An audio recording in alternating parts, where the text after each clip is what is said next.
இருக்கும் தாளாளர் தந்தை அவர்களுக்கும், அதில் தண்டாக இருக்கும் தலைமை ஆசிரியருக்கும், அதில் கிளைகளாக இருக்கும் ஆசிரியர் பெருமக்களுக்கும், அதில் பூக்களாக பூத்துக் குலுங்கும் மாணவ செல்வங்களுக்கும் என் இனிய காலை வணக்கங்கள். அகன்ற தானியனின் வெறித்தனம் வென்றதனம் பாரதம், அதில் பெயர்ச்செளித்ததனம் சுதந்திரம்.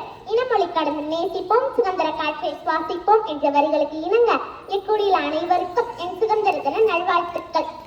நம் உரிமைக்காகவும் நாட்டின் வளர்ச்சிக்காகவும் மக்களின் எழுச்சிக்காகவும் எண்ணற்ற தலைவர்கள் பாடுபட்டுள்ளனர். அவர்களை நினைவு கூறும் இந்நாளே பொன்னாள்.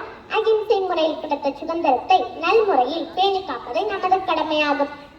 1947 ஆகஸ்ட் மாதம் 15ஆம் தேதி என்பது ஒவ்வொரு இந்தியரின் வாழ்விலும் நினைவிலும் நிற்கும் தினமாக கருதப்படுகிறது. அந்நாள் நம் தேசத்தின் உதய நாள் மற்றும் புதிய சகாப்தத்தின் தொடக்க நாள் என்று சொன்னால் அது மிகையாகாது.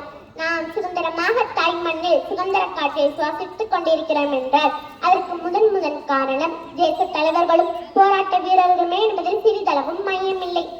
200 ஆண்டுகளாக நம் நாட்டில் அந்நிய தேசத்தவரிடம் அடிமைகளாக இருந்த போது தைரியத்துடனும் துணிச்சலுடனும் பலரும் வீறு கொண்டு எதிர்த்து பல புரட்சிகளையும் கிளர்ச்சிகளையும் போர்களையும் நடத்தி வெற்றியும் தோல்வியும் கண்டுள்ளனர். சுதந்திரம் என்ற ஒன்றை மட்டுமே கருத்தில் கொண்டு தமது இன்னுயிர் திறந்த மகான்களின் தியாக உள்ளங்களையும் அவர்கள் போராடி பெற்றிருந்த சுதந்திரத்தையும் இந்நாளை நாம் களிப்புற கொண்டாடுகிறோம். நடத்திய போராட்டங்கள் ரசிக்கவே இல்லை, வாங்கிய தடியடிகள் வலிக்கவே இல்லை, சிந்திய ரத்தத்தை உணரவே இல்லை, இழந்த வீரர்களை மறக்கவும் இல்லை.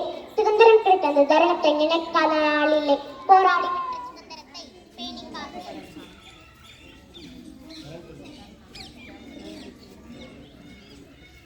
பெற்ற சுதந்திரத்தை பேணி காத்து ஜாதி மதம் இனம் மொழி பேதம் கலைந்து நாம் அனைவரும் இந்தியர்கள் எனும் ஒற்றுமையுணர்வோடு வாழ்வோம். வாழ்வை வளமாக்குவோம், தேசப்பற்றை வளர்ப்போம். வாழ்க பாரதம், வந்தே மாதரம்.